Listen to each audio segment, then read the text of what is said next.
친구 선교사님을 만났습니다. 그분이 최근에 할아버지 할머니가 됐어요. 한마디가 자신은 이 세상에 있는 사람들을 두 종류로 구분을 한다. 손주가 있는 사람과 손주가 없는 사람으로 구분한다. 이 얘기를 하더라고요. 제가 아무 말도 못했습니다. 세상을 구분하는 여러 가지 방법들이 있습니다. 있는 자와 없는 자로, 또 승리한 자와 패배한 자로 나눕니다. 가진 자와 못 가진 자. 참 이 세상은 이렇게 구분하기를 좋아합니다. 근데 여러분, 성경에서는 어떻게 사람들을 구분하는지 아세요? 성경도 분명히 사람을 구분합니다. 두 종류의 사람으로 구분합니다. 정확하게 성경이 말하는 구분은 하나님이 있는 자와 하나님이 없는 인생으로 나옵니다. 성경은 그것을 보여주고 있습니다. 성경 창세기부터 요한계시록까지 하나님이 있는 존재와 하나님을 모르고 하나님 없이 살아가는 인생을 나누고 있습니다. 이것을 우리에게 보여주고 있는 거예요. 그러면서 생과 화와 복이 너희 앞에 있는데 당신들은 어떤 삶을 살겠는가 도전하고 있습니다. 이것이 성경의 내용이에요. 오늘 본문의 내용은 하나님 없는 인생, 사울 왕의 완전히 퇴역하고 망하고 결국 죽는 모습을 우리에게 보여주고 있습니다. 그저 어떤 한 인간의 성공과 실패를 이야기하는 것이 아니라 하나님 없이 살아가는 인생의 마지막이 어떤 모습인가를 우리에게 적나라하게 보여주고, 하나님 없이 사는 인생. 오늘 본문 3절 말씀은 이렇게 시작을 하고 있습니다. 사무엘이 죽었으므로 온 이스라엘이 그를 두고 슬피 울며 그의 고향 라마에 장사하였고 사울은 신접한 자와 박수를 그 땅에서 쫓아내었더라. 사무엘이 죽었습니다. 사무엘은 이스라엘의 영적 지도자입니다. 사무엘을 통해서 사울 왕에게도 기름을 부었고 다윗 왕에게도 기름을 부었습니다. 하나님이 이 사무엘을 통해서 이스라엘 나라를 건국하는 아주 중요한 역할을 감당했던 사람이죠. 그러나 이 사무엘도 자신의 모든 역할, 사명을 다한 뒤에 죽었다. 성경 기록하고 있습니다. 성경은요, 아무리 위대하고 유명한 사람도 죽는다라고 하는 것을 계속해서 기록하고 있어요. 우리 부지하고 미련한 인생들은 영원히 살 것처럼 생각해요. 영원히 이 세상에서 살 것처럼 생각해요. 그러나 모든 사람은 죽습니다. 이것이 성경의 메시지. 그런데 사울 왕이 신접한 자와 박수를 그 땅에서 쫓아내었다. 이렇게 기록하고 있어요. 이것은 참 하나님의 뜻에 따라 명령에 순종한 거 아닙니까? 신접한 자라고 하는 것은 오늘날 말하면 무당을 말합니다. 영어 성경에도 보면 medium, 또 이 박수는 무당, 점치는 자를 말합니다. 스피리티스트, 이렇게 기록을 하고 있습니다. 신접한 자라고 하는 것은 죽은 자의 영혼을 불러오는 도구가 오브라고 하는 건데요. 그 오브를 다스리는 자, 그걸 다룰 줄 아는 자, 그것이 신접한 자예요. 그래서 오버트라고 하는 단어로 기록을 하고 있습니다. 또 이 박수는 이드오님, 이 이드라고 하는 것은 야다, 알다라고 하는 뜻에서 온 것인데 미래를 알고 점을 통해서 마술을 통해서 사람들의 기륭 화복을 말하는 자, 이렇게 생각하시면 됩니다. 자, 사울은 이 신접한 자와 박수를 그 땅에서 쫓아냈대요. 참 이것은 칭찬받을 만한 거예요. 그런데 사울이 하나님을 제대로 믿고 신앙 안에서 그렇게 한 것은 아닙니다. 믿음으로 행한 것은 아니에요. 백성들의 마음을 얻기 위해서 그 땅에 신접한 자와 이 박수들을 다 쫓아냈어요.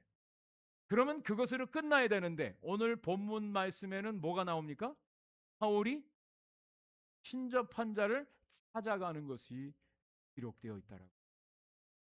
성경은 이 무당과 신접한 자, 초혼자, 접신자, 진언자, 이런 사람들을 다 죽이라고 명백하게 기록을 하고 있습니다. 그것을 용납하지 않는 것이 성경의 기록이 하나님의 뜻입니다. 다 내쫓으라고 성경은 기록하고 있어요. 그런데 사울은 자신이 자기의 통치 초기에 이런 신접한 자들, 무당들을 다 내어 쫓았어요. 그러나 오늘 본문에 보니까 자기가 다급한 상황이 되니까 신접한 자를 찾아갑니다. 사람은요, 자기의 미래를 알지 못해요. 이것이 우리 인간의 가장 큰 한계 중에 한계입니다. 만약에 이 사울이 자기가 나중에 어려움을 당해서 신접한 자를 찾아갈 것을 알았다면 내쫓았겠습니까? 그렇지 않죠. 많은 사람들은 호언장담합니다. 나는 절대 이 일을 안 해. 난 절대적으로 이렇게 살 거야. 그런데 그것을 호떡 뒤집듯이 뒤집는 사람들이 얼마나 많은지. 아침에 말이 다르고 저녁에 말이 다른 것이 인간이에요. 성경에는 그래서 개들이 토한 것을 다시 먹는다, 그런 말씀입니다. 하나님 없이 사는 인생들은 내일을 알지 못해, 미래를 알지 못해. 그러면서도 큰 소리 치면서 살아가고 있어요. 인간이 가지고 있는 가장 큰 한계라고 하는 것을 우리에게 보여주고, 더 나아가서 그것으로 인해서 우리 인간들은 실존적인 불안을 가지고, 본질적인 불안을 가지고 있어요. 내일 일을 알지 못해. 염려해요. 근심해. 두려움에 떨고 있습니다. 그래서 그 모든 환경 가운데 두려움이 찾아올 때 어쩔 줄 모르는 것이 우리 인생들의 모습입니다. 사울 왕에게 어떤 일이 벌어졌냐? 블레셋이란 나라가 연합군을 형성해서 이제 공격을 해왔습니다. 4절 5절 말씀입니다. 블레셋 사람들이 모여 수넴에 이르러 진침해 사울이 온 이스라엘을 모아 길보아에 진쳤더니 사울이 블레셋 사람들의 군대를 보고 두려워서 그의 마음이 크게 떨린지라. 2마일 떨어진 수넴이라고 하는 곳에 블레셋 사람들이 진을 치고 있습니다. 아직 전쟁이 일어나지 않은 것입니다. 사울은 이미 2번이나 블레셋을 물리치고 대승리를 거뒀던 경험이 있었던 사람. 그런데 이번에는 그 블레셋 군대들을 보고 두려워하기 시작합니다. 두려워서 떨었다. 여기 두려워하다라고 하는 아라라고 하는 이 단어는 점점 더 두려움이 커져서 극심한 두려움에 쌓이게 되었다, 그런 뜻입니다. 그리고 떨었다. 하라드라고 하는 이 단어는요, 당혹스럽다, 어쩔 줄 모른다, 그리고 절망감에 빠졌다, 그런 뜻이에요. 내일 일을 알지 못하는, 그리고 당장 눈앞에 펼쳐진 그런 삶의 환경을 보고 이 사람들은 두려워 어찌할 줄, 당혹해합니다. 그리고 어찌할 줄 몰라 절망감에 빠지고, 하나님 없이 살아가는 인생들의 모습들, 불안합니다. 두려워합니다. 절망하게 되어 있습니다. 아무리 많은 것을 가지고 있어도요, 자기 안에서 일어나고 있는 불안함을 염려해요. 근심해. 그리고 절망에 빠지는 것. 이것이 하나님 없이 살아가는 인생들의 모습이에요. 그런 가운데 사울에게는 어떤 일이 또 벌어진 줄 아세요? 하나님께 기도해도 하나님이 응답하지. 오늘 본문 6절 말씀입니다. 사울이 여호와께 묻자오되 여호와께서 꿈으로도 우림으로도 선지자로도 그에게 대답하지 아니하심으로 그랬어요. 하나님께 지금 도와주세요. 근데 하나님이 꿈으로도 응답하지 않으세요. 우림이라고 하는 것은 제사장이 입는 에봇의 우림과 둠빔을 통해서 예언하게 하는 도구를 말하죠. 우림으로도 대답하지 않으세요. 선지자로도 대답하지 않으세요. 얼마나 답답할까요? 있는 구석이 다 사라진 이 사울의 모습을 여러분 한번 상상해 보시기 바랍니다. 왜? 하나님이 사울을 버리셨다. 성경 기록하고 있어요. 사무엘상 15장 26절 말씀을 같이 한번 읽어보겠습니다. 시작. 사무엘이 사울에게 이르되 나는 왕과 함께 돌아가지 아니하리니 이는 왕이 여호와의 말씀을 버렸으므로 여호와께서 왕을 버려 이스라엘 왕이 되지 못하게 하셨음이니이다. 여러분, 지난번에도 말씀드렸어요. 하나님이 사울을 버리셨다 그랬어요. 그런데 하나님이 사울을 버린 게 아니라 그 전에 무엇이 먼저 있었다고요?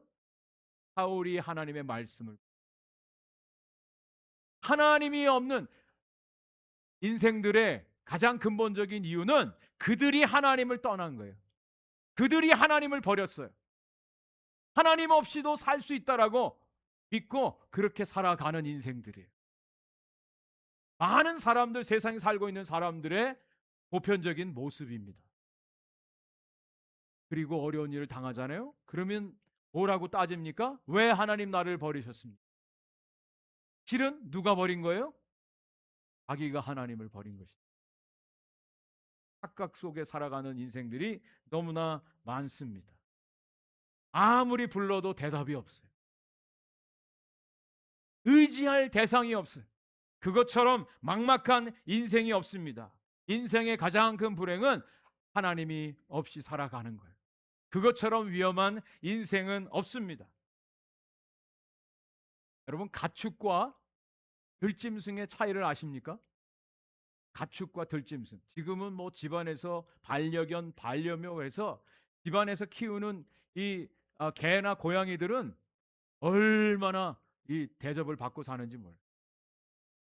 그것과 들에서 그냥 자기 멋대로 살아가는 들짐승의 차이. 가축들은 주인이 있다는 거예요. 그래서 주인의 돌봄을 받습니다. 때마다 먹이도 갖다 줍니다. 악한 것들로부터 보호해 줍니다. 잠자리도 제공해 줍니다. 그래서 이 가축들은 온유해진다는 거예요. 근데 반대로 들짐승들은 자기가 스스로 해결해야 돼. 먹는 것도 자기가 스스로 해결해. 그래서 들짐승들은 점점 더 사나워진다라고 합니다. 하나님을 떠난 인생들. 며칠 전에 저희 집에 전기가 나갔습니다. 에디슨 회사에서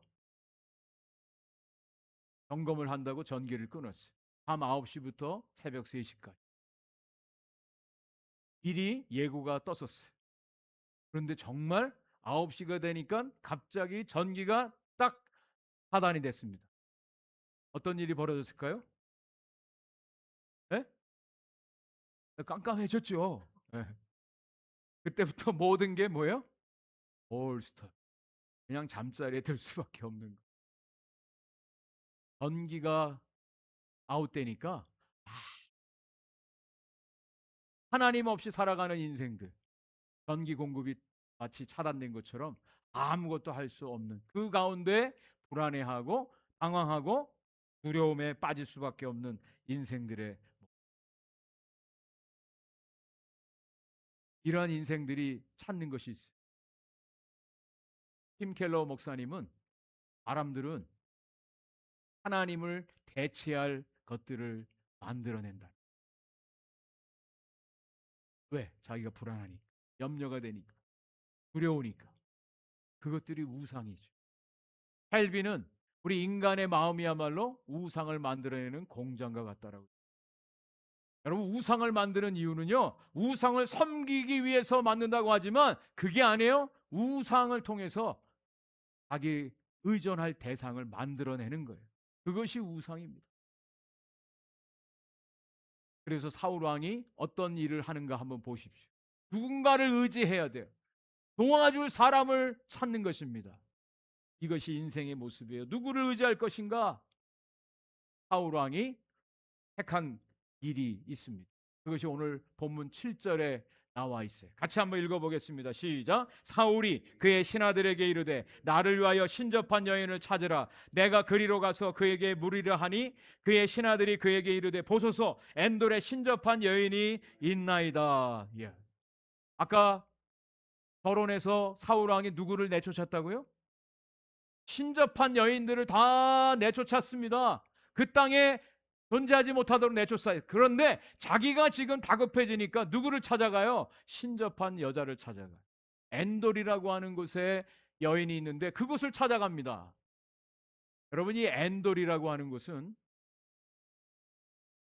사울이 있었던 기브아에서 한 6마일 정도 떨어진 곳입니다. 근데 그 가운데 수넴이라고 하는 곳이 있어요. 수넴에 지금 누가 있어요? 블레셋 군대가 진을 치고 있습니다. 여러분, 그 엔돌에 신접한 여인을 찾아가기 위해서는 블레셋 진영을 돌파해서 가야 되는 거예요. 생명을 걸고 목숨을 걸고 신접한 여인을 찾아가는 사울의 모습을 보게 돼요. 그래서 사울은 변장을 하고 갑니다. 왜? 블레셋 군대에게 자기가 이스라엘 왕이라고 하는 것을 발각 때문에. 그리고 자기 자신이 사울 왕, 이스라엘의 왕이라고 하는 것을 이 신접한 여인이 알면 또 그것도 안 돼요. 왜? 자기가 내쫓았기 때문에. 그래서 사울은 변장하고 한밤중에 이 엔돌이라고 하는 곳에 신접한 여인을 찾아가는 거예요. 사람이요, 다급해지면 의지할 대상을, 하나님 없이 살아가는 수많은 사람들도 정말 다급해지면 누군가 의지할 대상을 찾습니다. 그래서 전보로 가는 거예요. 그래서 무당을 찾는 거예요. 그래서 어떠한 우상을 만들고 그것에 자신의 영혼을 파는 그런 일들을 합니다. 여러분, 지금 한국에 무당의 숫자가 몇 명 정도 되는 줄 아세요? 얼마 전까지 무당의 숫자가 60만이었어요. 한국 군대 숫자가 몇 명인 줄 아세요? 예, 옛날에 60만이었어요. 지금은 45만으로 줄였어요. 한국 군대보다도 배나 되는 숫자가 무당이에요. 무당이 성업 중입니다. 인터넷 카페가 있어요. 아주 팔자 보러 가는 카페들이 즐비합니다. 왜 수많은 사람들이 무당을 찾을까요? 다급할 때 의지할 대상을 찾는, 손붙들 대상을 찾고 있는 것이죠. 그런데 아무에게나 손을 내밀면 안 돼요. 사울은 지금 신접한 여인에게 찾아가서 자신의 미래를 알고 싶어요. 이 무당, 신접했다라고 하는 것은 접신했다라고 하는 거죠. 여러분, 무당들 보면 신내림 굿도 하잖아요. 신이 내려서 그 사람의 인격으로 하는 게 아니라 그 신이 그 사람을 통해서 말을 하고 또 미래를 예언하고 그런 신기한 짓을, 짓거리들을 하는 것이죠. 무당이 참 용합니다. 용해요. 왜? 귀신들이 그 안에서 작용을 하기 때문에. 많은 사람들이 오해하는 것이 귀신을 죽은 자의 영혼이 떠돌아다닌다고 생각해요. 무당들은 그렇게 얘기합니다. 지금 죽은 영혼이 이 사람한테 들어가서 지금 하는 거야 라고 이야기를 해요. 겁을 줘요. 그리고 구술하게 하고 합니다. 근데 여러분, 착각하지 마세요. 오해하지 마세요. 죽은 자의 영혼이 떠돌아다니는 게 아니라 마귀의 졸개들인 귀신의 장난. 귀신의 존재가 있습니다. 귀신의 존재가 있어요. 1980년대 초에 제가 한국의 교회 고등부 교사를 했었어요. 우리 학생들을 데리고 강화도에 수련회를 갔습니다. 거기서 마지막 날 캠프파이어를 하는데 어떤 한 학생 안에 귀신이 들어갔어요. 눈이 뒤집히고 완전히 벌벌 떨고 난리가 났습니다. 학생들을 데리고 교회 안으로 들어가서 기도하고 쫓았어요. 그런데 같이 함께 왔던 어떤 선생님 와이프가 또 귀신이 그 안에 들어가는 그런 현상들이 일어났어요. 그래서 열심히 함께 기도하고 예수 그리스도의 보혈을 찬양하고 물리쳤어요. 모든 것이 다 이제 해결되어지고 우리 학생들이 간증을 하기 시작했습니다. 그 현장에 있었던 학생들이 다 간증을 하는. 뭐라고 간증하는지 아세요? 귀신이 정말 있는 것을 그들이 본 거예요. 귀신이 이렇게 역사하는데 하나님이 정말 살아 계신다라고 하는 걸 고백하더라고요. 여러분들 뭐 겁주기 위해서 하는 얘기가 아닙니다.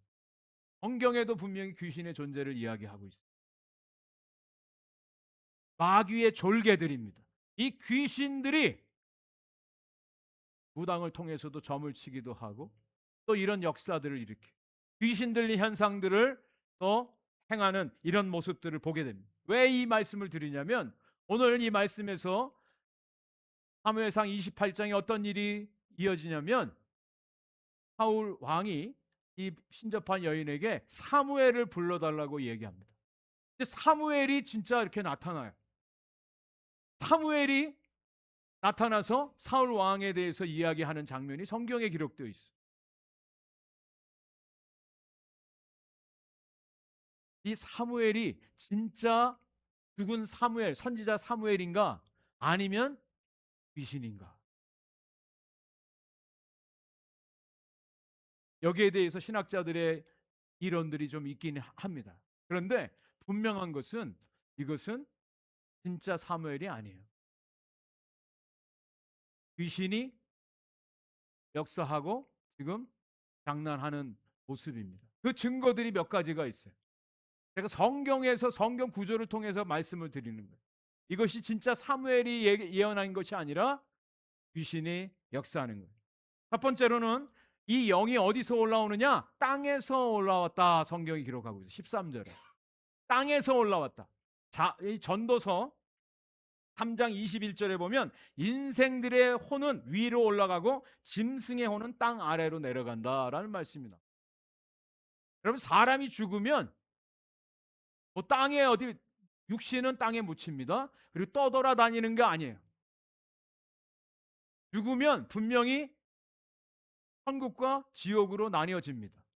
이것이 누가복음 16장에도 나사로 이야기에서도 나오고 예수님과 함께 십자가에 못 박혔던 강도도 어떻게 해요? 오늘 내가 나와 함께 낙원에 이르리라. 주님이 그렇게 말씀하셨어요. 떠돌아다니는 것이 아닙니다. 죽은 뒤에는 분명히 천국과 지옥으로 가는데 여기 땅에서 올라왔다. 이것은 정상적인 영의 모습이 아니라고 하는. 두 번째, 사울이 그 사무엘을 보고 절을 했다라고 여기 14절에 나옵니다. 사울이 사무엘에게 절했다. 이게 왜 이상하냐? 만약에 진짜 사무엘이라면 자기에게 절하는 사울을 멈추게 했을 거예요.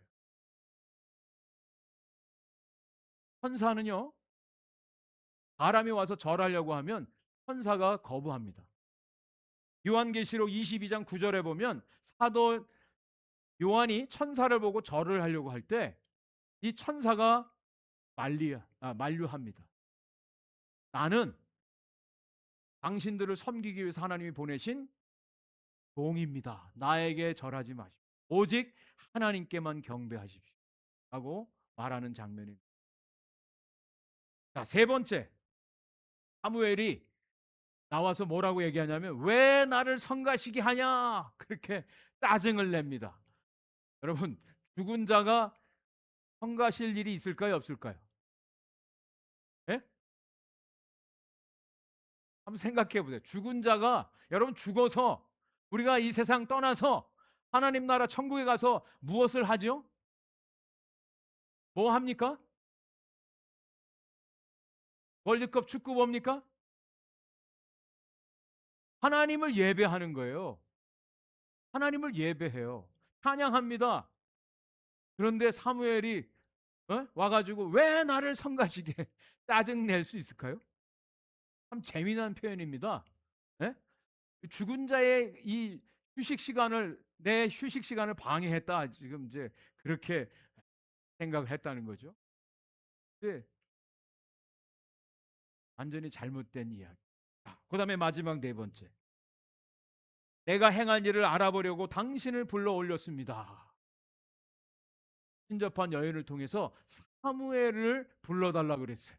근데 사무엘이 진짜 왔어요? 근데 사무엘이 어떤 사람이죠? 하나님의 선지자인데 아니 신접한 여인 무당이 부른다고 사무엘이 올라와요?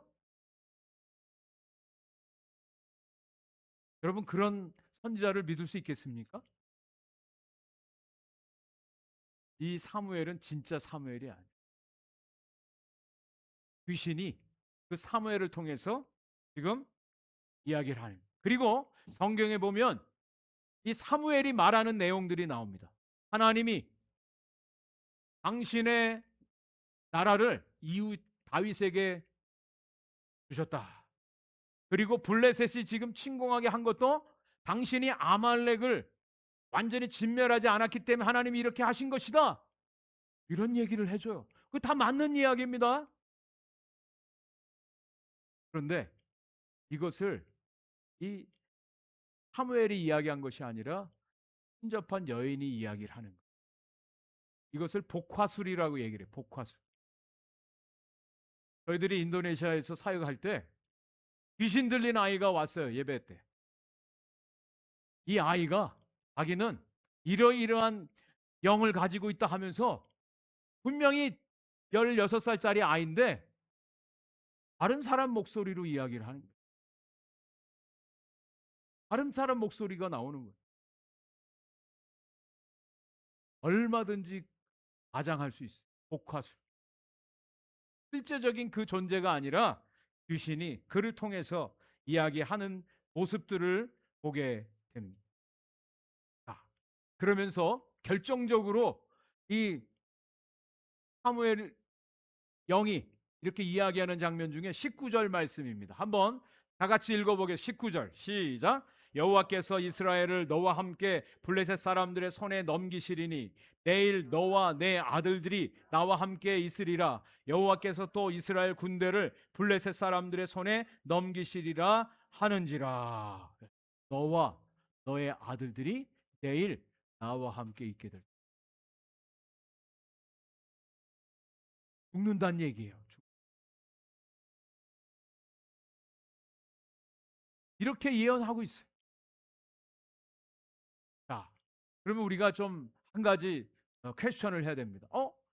그게 귀신이 얘기하는 거라면 이거 정확하게 하나님 뜻을 지금 이야기하고 있지 않습니까? 그런 반문을 할 수 있지 않겠어요? 그죠? 근데 분명히 귀신들도 하나님의 뜻 안에서만 일을 할 수밖에 없어요. 하나님의 허용하심 안에서만 일하게 돼 있어요.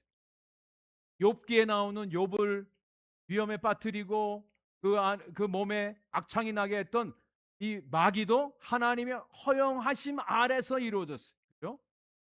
예수님께 와서 시험했던 마귀도 성령이 예수님을 광야로 이끄셔서 거기에서 시험을 받게 하셨어요. 하나님의 허용하심 아래서 이루어집니다. 여러분, 가룟 유다가 예수님을 은 30 팔았죠? 그때 어떻게 해요? 마귀가 가룟 유다 안에 들어가서 예수님을 팔게 하셨다라고 성경에 기록하고 있어요. 이 모든 것들이 마귀가 하는데 하나님의 허용하심 안에, 하나님의 뜻 안에서 이 모든 것들이 이루어집니다. 그래서 많은 사람들은 착각하고 있습니다. 마귀가 하나님을 대적하는데 하나님과 동등한 입장에서 마귀가 하나님의 일을 방해하고 깨뜨리고 대적하는 것으로 생각합니다. 여러분, 그렇지 않습니다. 마귀는 하나님을 대적할 수가 없어요. 하나님의 뜻만이 온전히 이루어짐을 성경에서 말씀해 주고 있습니다. 그래서 예수님께서 거라사 지방에서 귀신을 쫓아내시는 장면이 있습니다. 예수님을 향해서 귀신도 예수님이 누군지를 알아요. 당신은 하나님의 거룩한 자입니다. 하나님의 아들입니다. 왜 내 때가 되지 않았는데 벌써 나에게 와서 나를 괴롭히십니까? 그렇게 귀신이 예수님께 반문을. 귀신들도 자신들의 마지막 최후가 어떤지를 아는 거예요. 하나님의 뜻이 어떤 것인지 이 귀신들도 알고 있어요. 마지막 이 귀신들 마귀들의 마지막 데스티네이션은 영원한 불, 무저갱에 들어가서 꺼지지 않는 불에서 심판을 받는 것입니다. 이것을 요한계시록 20장 10절에서 분명히 증거해 주고 있습니다. 또 그들을 미혹하는 마귀가 불과 유황못에 던져지니 거기는 그 짐승과 거짓 선지자도 있어 세세토록 밤낮 괴로움을 받으리라. 마귀들의 마지막 하나님의 심판을 받습니다.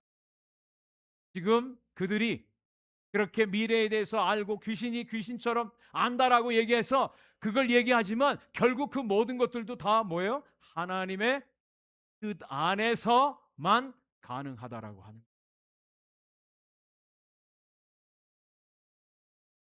자, 사울은 다급한 상황에서 의지할 자를 찾았는데 무당을 찾아간 거예요. 그러면 과연 저와 여러분들은 누구를 의지해야 될까요? 누구와 함께하는 삶을 살아야 될까요? 우리가 사는 이 세상은 만만치 않습니다. 우리도 내일 일을 몰라요. 내일 일을 몰라요. 그러나 분명히 아는 것이 있어요. 그 내일이 누구의 손에 있다라고 하는 것은 우리는 분명히 알고 있습니다. 여러분, 사울 왕이 내일 일을 알게 됐습니까? 몰랐습니까? 예? 사울 왕이 알게 되었죠. 사울에게 있어서 내일 무슨 일이 일어나죠? 죽는 거예요. 죽어요. 내일 일을 아는 게 그것이 진정한 복이라고 생각됩니까? 그렇지 않아요. 사울에게는 그 저주였어요. 정말 저와 여러분들에게 있어서 가장 중요한 것은 내일 일을 아는 것보다 더 중요한 것이 있는데 그것은 내일이 누구의 손에 의해서 지켜지고 인도함을 받는가 이것을 아는 것이 더 중요하다라고 하는.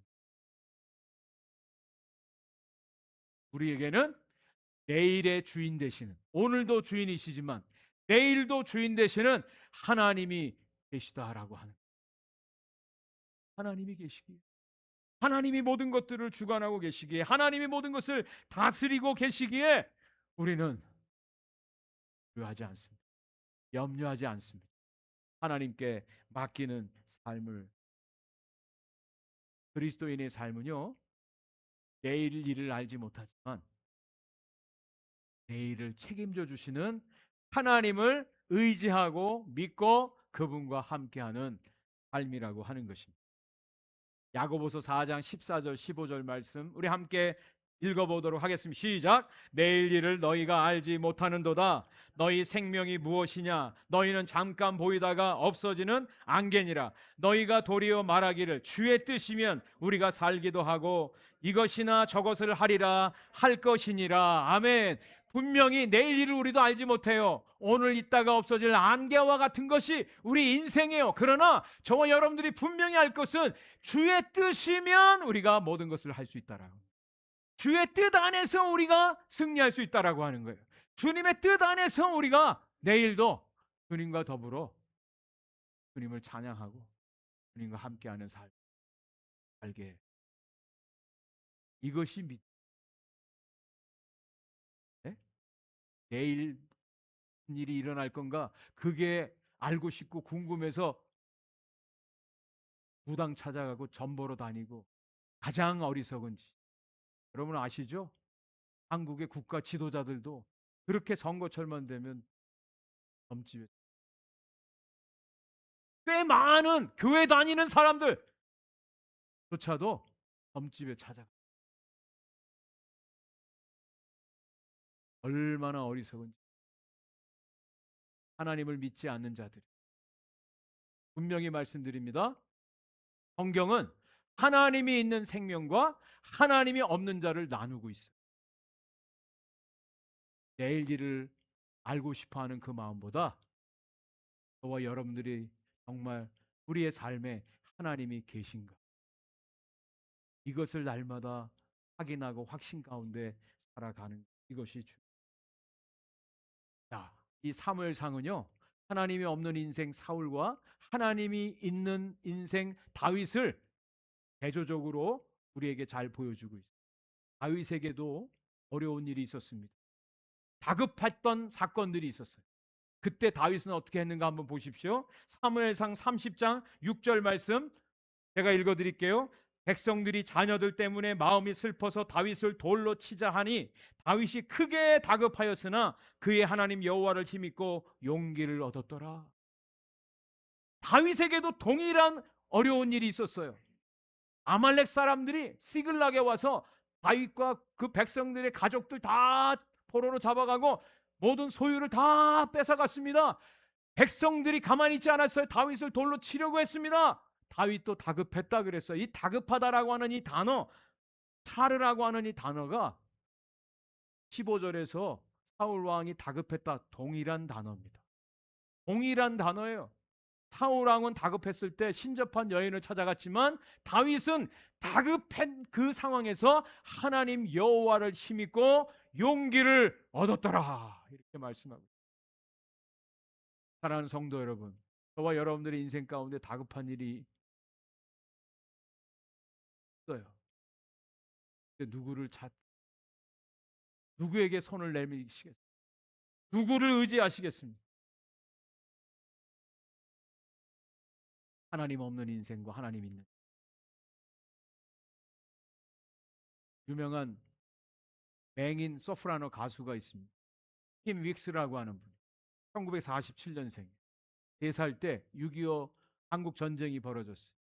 폭탄에 의해서 어린 이 윅스가 실명이 됐습니다. 고아원에 맡겨졌어요. 극적으로 미국 군인에 의해서 미국으로 입양됩니다. 좋은 부모를 만났어요. 인디아나 주립대학에서 성악을 전공하고 오스트리아 빈에 가서도 음악을 전공했어요. 소프라노 가수가 됐습니다. 빌리 그레함 목사님과 함께 여러 곳을 다니면서 찬양을 했습니다. 하나님의 크신 놀라우신 그 사랑을 찬양했어요. 이분이 이런 고백을 하십니다. 하나님은 우리를 인도하실 때 100m 앞에 장애물이 있다고 가르쳐 주시지 바로 앞에 웅덩이를 피할 수 있도록 우리의 손을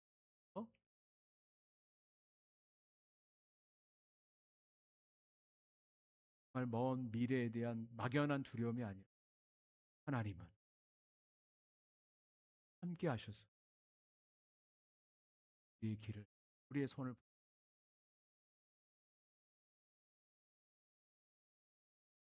이런 찬양 여러분 오래된 찬양이지만 노래를 아실 겁니다. 내일 일은 난 몰라요. 하루하루 살아요. 불행이나 요행함도 내 뜻대로 못해요. 험한 이 길 가고 가도 끝은 없고 고네요. 주님 예수 팔레미사 내 손 잡아 주소. 내일 일은 난 몰라요. 당내일도 몰라요. 그러나 아버지여 날 붙드사 평안한 길 내일 일은 그러나 주님이 나와 함께 하심을 믿습니다. 내 손 붙들고 이번 주도 넉넉히 승리하게 해 주를 믿습니다.